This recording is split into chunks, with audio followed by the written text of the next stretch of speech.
సామాజిక బాధ్యత. మనం డబ్బులు ఇచ్చి వాళ్ళకి జీతాలు ఇచ్చి సంఘటితంగా ఒక వ్యవస్థను ఏర్పాటు చేసి సమాజాన్ని బాగు చేయండి, మేమందరం మా పనుల్లో మేము ఉంటాం కాబట్టి మేమందరం పన్నులు కట్టి మీకు ఉద్యోగాలు అప్పగిస్తున్నాము, మీరు మీ ఉద్యోగాలు సవ్యంగా చెయ్యండి అని చెప్పేసి రాజకీయ నాయకుల చేతిలో అధికారం పెడితే వాళ్ళు చేసింది ఏంటో తెలుసా? వాళ్ళ ఆస్తులు పెంచుకోవడం, మన అప్పులు పెంచడం.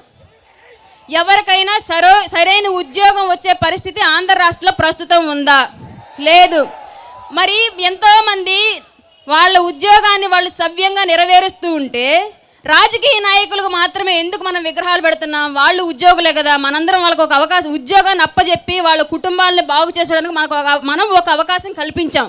కానీ వాళ్ళు ఏదో వాళ్ళ సొంత డబ్బులతో చేసినట్లుగా ఎందుకు వాళ్ళకి విగ్రహాలు పెట్టి మన వీధుల్లో వాళ్ళ మొహాలను రోజు మనకు రుద్దుతున్నారు? వాళ్ళు ఏమైనా పరమాత్ముల పైనుంచి దిగొచ్చారా? లేదా వాళ్ళ ఆస్తులు ఏమైనా మనకు పెట్టారా? నిద్ర లేస్తే ఒక